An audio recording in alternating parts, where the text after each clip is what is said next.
Welcome to the Knits by Mandy podcast. I'm Amanda.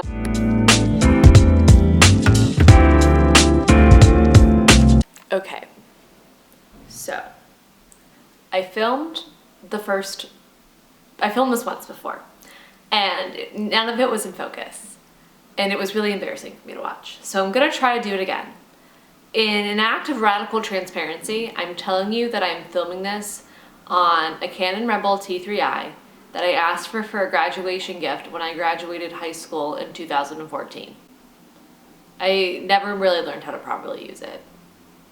And I feel really bad about that because it's like a really expensive camera and I don't know what I'm doing. That was my radical transparency. It's never too late to learn. Welcome to the Knits by Mandy podcast. I'm Amanda. Welcome back to our channel.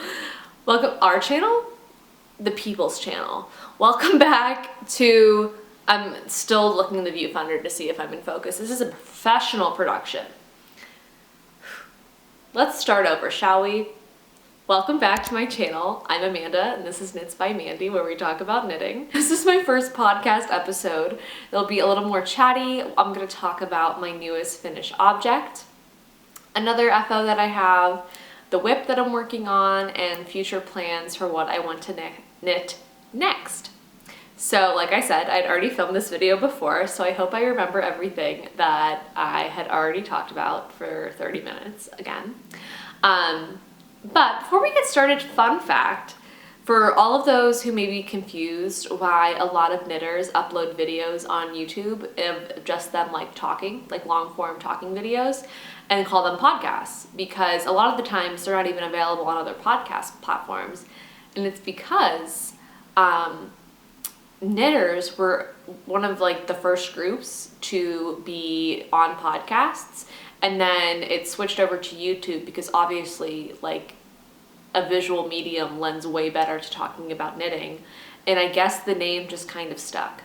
And I learned that lurking in the Craftsmart Reddit. I'm just gonna be honest. Your girl lurks Reddit, radical transparency, that's where I learned it. Sue me. I like to lurk. I like to see what people are gossiping about. Is that a crime? I think I'm going to talk about what podcast I'm listening to at the end as a little like, you know, what are we watching? What are we reading? Kind of thing. I like when people talk about that. That's fun. We'll save that for the end, and let's actually get into the knitting. I'm doing a lot of hand motions because I put on press-on nails. Please don't get me out of focus. I don't know what I'm doing. I'm at the mercy of this camera, and there's a like beeping outside, but there was construction yesterday. Whew, I'm in rare form.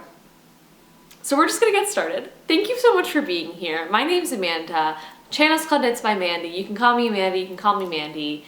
My friends started calling me that in college as a joke, and it kind of stuck, and I never liked being Mandy called growing up, but now I think it's kind of funny, and I like to think that like Mandy is kind of like my alternate, like my internet persona. I don't know. Did you ask? You're like, please talk about the sweater you're wearing. Like, you're rambling. I am, and that's my prerogative. Let's get started, okay? Okay, so happy that you're here. Like I said, my name's Amanda, and I'm repeating myself. So let's get started talking about what I'm wearing right now, which is sweater number 15 by My Favorite Things Knitwear. This is a raglan design, and it is a top-down sweater, and it's knit on 4.5 millimeter needles, and I think 4 millimeter needles for the ribbing in the collar. I just cracked my toes. I hope you didn't hear that. You probably did. She calls for some like brand I don't think is accessible, and also Knitting for Olive, which is also very expensive. And after weeks of agonizing over what I wanted to do, it's a mohair in a wool held double, a merino wool. I did not know what color I wanted to choose, and I agonized over it for weeks. I almost even thought about splurging on the Knitting for Olive super soft mohair, I think it's called.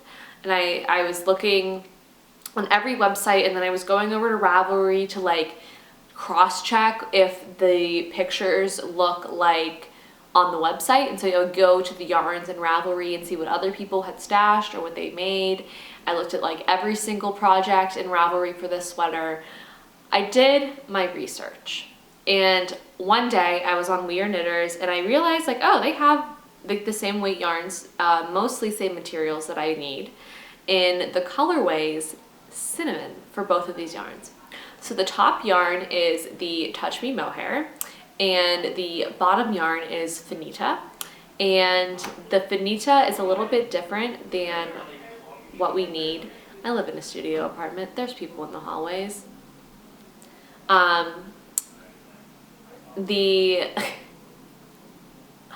The bottom is a alpaca and wool blend instead of just a merino wool. And then I think this is silk and mohair. So it's a little bit different, and I think ultimately this will lend to the garment probably growing a little bit more because of the alpaca. I'm not a yarn scientist or really a yarn expert, but I think that's what will probably happen. So that I was fine with that, and I'm really, really happy with how the color ended up mixing together. On camera, it's kind of reading like orange, but it's definitely more of like, I would firmly put this as a rust. Like it's rust, it is orangey brown. I'm really happy with how these two mix together. The fabric itself is super soft, and the feel of this yarn is just like divine. I know some people don't like mohair, but I think this is like the least itchy sweater I think I've ever made. Spoiler alert, this is my favorite sweater ever, so this will be a rave review. Sorry. So, it took me 2 months to make this sweater, which is fine, but that's definitely the longest it's taken me to make a sweater before. And this was I started this in December, and so I had some gift knitting to do within the month of December, and I actually had to take a break in January because this was like driving me crazy. If you watch my knitting vlog, you'll see why. So I finished 3 other objects while knitting this. I finished a headband, a scarf that were gifts, and then I finished a balaclava, which I'll talk about once I'm done talking about this. So I did some work in between, but it did take me a while, mostly because I think the combination of the size needles that it's knit on, the size of the sweater, it's quite oversized. I've knit sweaters with smaller needles in a short amount of time, but I realized that the sweater was like maybe half the length. So the body really took a while. That was really the hardest part for me. It put a lot of strain on my hands, I'm gonna be quite honest. And I even tried my hand at continental knitting while I was working this, which probably isn't like a recommendation to switch up your knitting style in the middle of knitting a sweater, because it'll definitely change your gauge. However, big brain trick, you can't change your gauge if you don't knit a gauge swatch.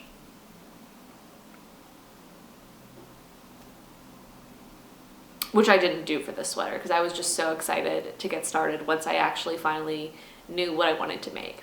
So yeah, that's me coming out as someone who does not regularly make gauge swatches. I've never been failed by not making one.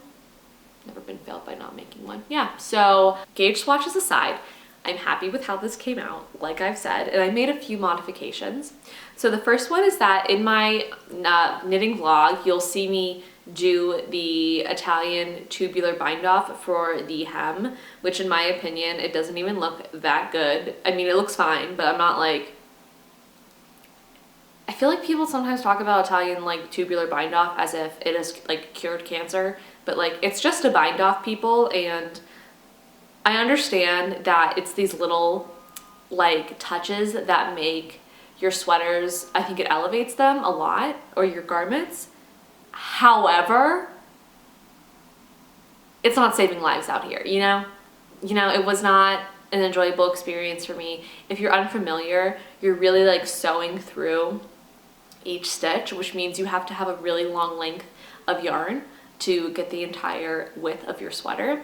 And so pulling mohair and merino wool through little stitches of mohair merino wool, like it's one of the most tedious things I've ever done. So for the sleeves, I ended up doing Jenny's surprisingly stretchy bind off. I think the sleeves look just like a lot of the other sweaters I've seen that are knit in this pattern.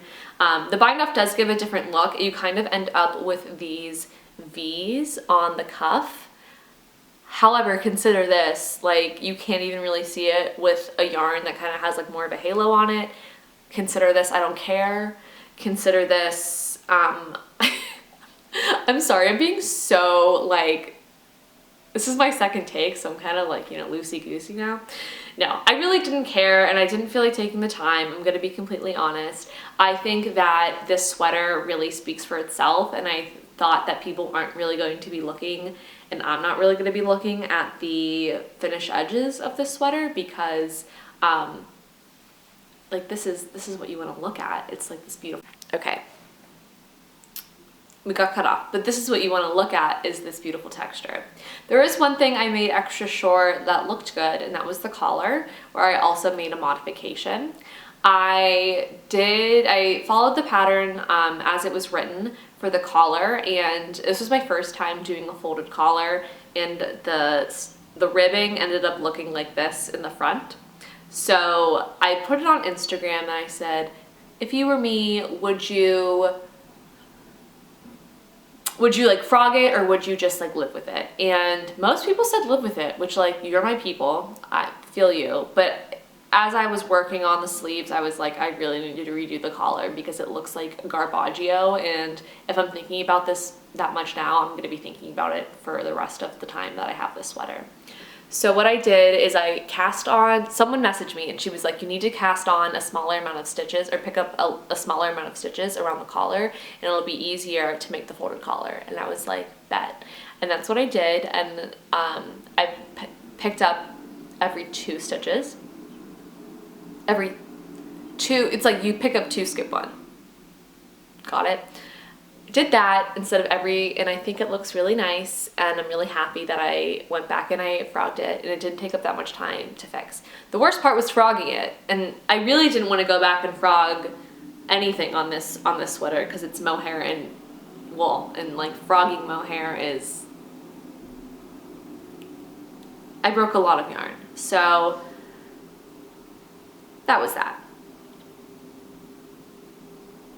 A few other notes that I had for the sweater was definitely, a lot of it is in the blocking. You definitely need to block this sweater.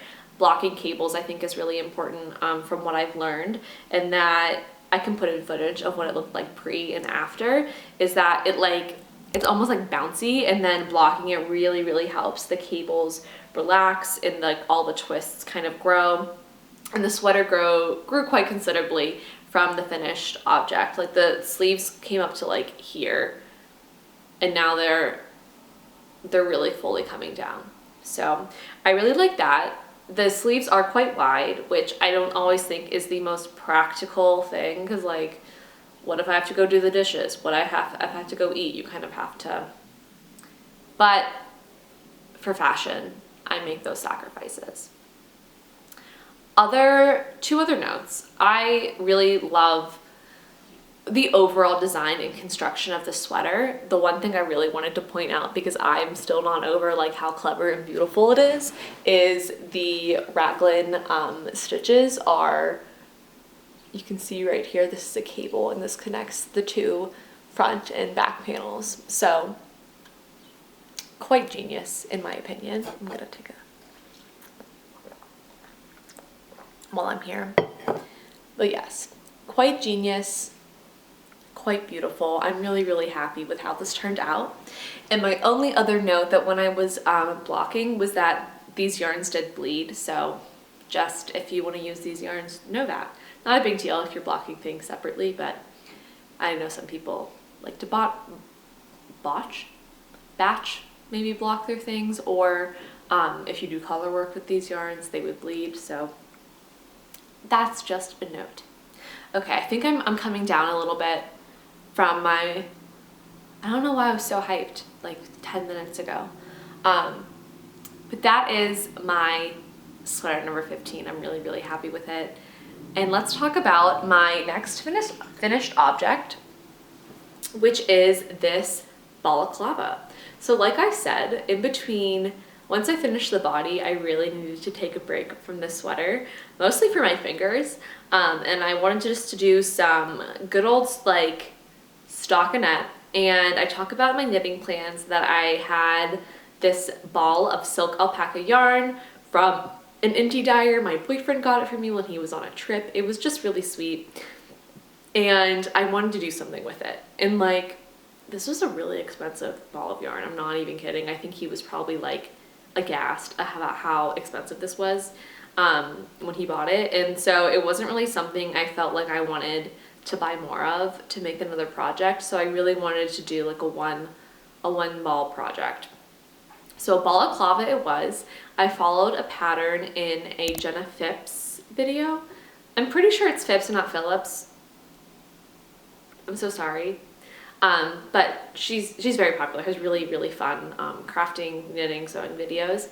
And now following knitting patterns through videos is not my favorite because it's like you have to keep going back and watching it. However, I ended up being really happy with the finished product. I'll put it on for y'all. However, I will say the yarn choice wasn't amazing, because you might know that if you know anything about yarn, because it's silk and it's like alpaca. I feel like it's very much silk. It's very soft, which I'm sure is great to have on your hair because it's nice to have. Silk is really like, it helps keep your hair soft. However, it's not the warmest thing, really. I wore this out once and it was very, very cold that night, and the wind like whipped right through it and it really wasn't keeping me warm. I would have preferred to have a hat. So what I might have done differently is held it. I was even thinking of getting a strand of merino to hold double with it, and I was like, no, I really don't want to buy anything else to knit this up. I just want to make it. And I think that would have helped a lot with like the overall feel and density of the fabric.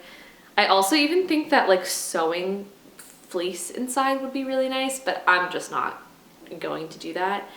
So you can wear it kind of like a snood and a hood, and that's fine. And if I want to rip this out, I can always make something else with it. But right now I'm happy that I made this. It's almost kind of like the trendy thing that I'll allow myself to make this year. It didn't take up that much time. I used yarn I already had, so I don't really see it as that much of a waste. I don't know really what I would have used the yarn on otherwise. So that is my review of the balaclava. I think it would be much better in like a stiffer yarn. I kind of thought having soft yarn would be nice, but it's not. You really need structure, especially I think for something that goes over your head. But we learn.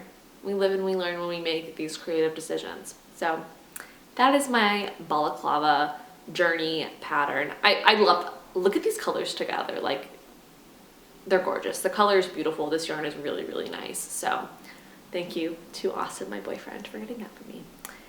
So those are the finished objects that I finished so far in 2022. And I have one whip that I'm working on right now. And my table is on it. Okay. I'm working on a sweater vest, and this is something that I'm replicating based off of a picture of a vest and a video of a vest that Well Loved Knits Bethany on YouTube made. So she originally did this pattern for a V-neck chunky vest, and in the video that she uses to kind of demonstrate the pattern, she has cables on the sweater, but she doesn't, I think at the time she was like, I'm not really comfortable, you know, teaching, I just learned how to do this myself. But ever since I saw that video, I loved how they looked, and I really wanted to make this vest. And I happen to have 3 balls of petite wool from We Are Knitters, and it's not the same weight that she uses, and it wouldn't call for the same size needles. So I decided that I was just going to try to recreate this sweater with what I had, and kind of doing it my own way.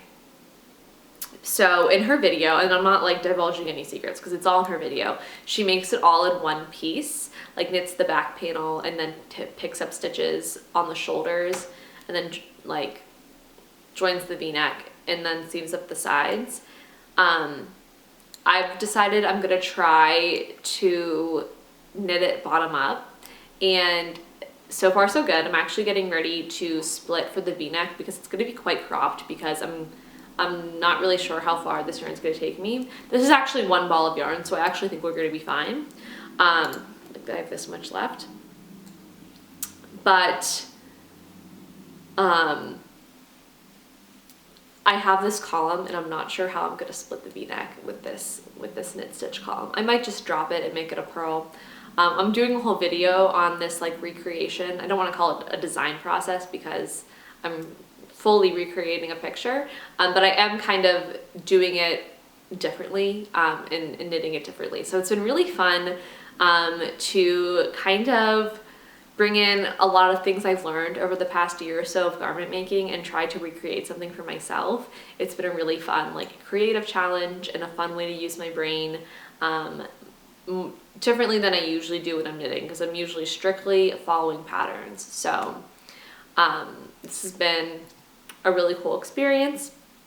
A quick note on the yarn. So I ended up, long story, I ended up getting this yarn because when I bought the sweater quantity of yarn for my sweater, I got my mom a knitting kit for Christmas, and I thought that my original package had got stolen. I reported it to We Are Knitters, who has great customer service, and they were like, oh no, like we'll send you a new one. They sent me a new one. I went away for the weekend, came back. I had 2 packages from We Are Knitters that are exactly identical. And I felt a little bad, but I kept it. Sue me. That's me coming out as defrauding yarn companies. No, but I genuinely thought my package was stolen, and so anyway, ended up with 3 balls of petite wool. And I really like the yarn, and I'm actually really pleased with how the fabric is coming out. It is quite soft for a single ply wool. And I like it that it's knitting up quickly, but it's not like super bulky. And I did knit a swatch, which I don't know where it is right now, and I liked how that turned out. So I did knit something with Drops Snow, which I think is very similar. It's a bit heavier, but I would say these are closer together than like the wool. I mean, this is like way softer. This is so itchy, the Drop Snow. But I tried to teach my mom, I got cut off again. I tried to teach my mom with single ply wool, and it just like didn't work. And I think it's really popular for beginners to learn with a chunky yarn, which I get. And it's nice because you see your results quickly. However, wool's really sticky, which means like when you're making loops or like your yarn, or you have to like pull stuff back, it like sticks to itself and it just gets really like ucky quickly. So I would recommend maybe doing an acrylic. I wouldn't recommend doing a single ply wool as a beginner project.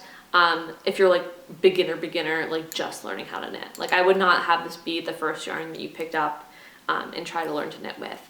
But I'm sure that a lot of people would be like, yeah, Amanda, I know that. So I'm just gonna, it was calling to me. So that is my opinion on this yarn and the petite wool. I like it. Maybe don't try to learn knitting with it. Okay, so with that, let me get my bevies. Ice cold coffee, a little agua. Let's talk about future plans. I feel like I'm so scatterbrained because, you know, I'm scatterbrained. Okay, so I wanted to talk about a few things that I'm planning on knitting next after I finish this fast. I actually have to think about buying because I don't really have I don't have much in my stash that I could just pick up and make a project with. If you know me, I like to keep a very small stash. I talk about that in my knitting process video, and I think I'm gonna do a stash tour because like it's kind of boring, but I kind of like the idea of sharing, like, you can have a stash that's not like 100 sweater quantities worth of yarn. Not that there's anything wrong with that, but I just kind of want to show what a stash is like when you're not trying to just buy yarn to buy yarn. Share my perspective. So I'm gonna be honest, my throat is closing up. So we're gonna quickly talk about what I want to knit next. Maybe I do have COVID. No, I don't. I tested negative yesterday. Thank you to the DC public libraries for carrying free COVID tests. That's what I pay my high taxes for. Anyway, I actually love living here, so I wasn't trying to be snarky. I was just kind of being, honest. So I had my eyes on the Love Top by Unlucky Knits, and I'm gonna put the pictures up here. However, I'm waiting for a lot of patterns to be dropped. So this brand called Burnt Knitwear, his designer, has another square neck long sleeve shirt, and I really like how it looks, and I think it'll be trendy, but not too trendy. Like, I think the Love Top would be trendy, and this one I think is more like a classic take on a trend of the square neckline, because at the end of the day it is just a long sleeve shirt. So I really want to make this in a red or a hot pink. I think that'd be really hot. She has it in a Kelly green, which is really pretty. One of these days I'll knit something in Kelly green, because so many designers I feel use it for their picture. Only really this sweater the design was in Kelly green, so that's what I'm thinking, but I know people really change it up. Anyway, Kelly green, segue aside, James Watts did just release his pure mesh pullover recently, and I'm really excited about that. I think it's just so cool. This is hot. This is avant-garde. It's just I want to make that. I need to think about, I think I'll just make it in black. I don't know, or hot pink. I want to make something hot pink very soon. Yeah. All right, anything else? Oh, the Ocean Knits Made You Fall dress. I'm waiting for that pattern to come out. I really, really, really want to make that. And I want to knit something fun for my birthday, which is on March 12th. I'm a Pisces gang. So yeah, those are my plans. I need to do some yarn shopping. Yarn shopping would also be a fun video, online yarn shopping. I don't know if you see those videos of people that do window shopping online. Those are fun. So we could maybe do that. I don't really know how to set that up on my computer. As you know, I'm learning everything here. So, last thing, I definitely decided I want to make the anchor sweater by Petite Knit, but I don't know if I'm gonna try to make it before the spring or if I'm just gonna wait. I've been thinking about making it in Knitting for Olive, maybe getting that for myself for my birthday, and a purple. She's a unicorn purple and a dusty purple, I think. I think is Knitting for Olive's run by a mom and her daughter, right? That's what I've heard. I could be spreading lies and misinformation on the Knits by Mandy podcast, and for which I apologize.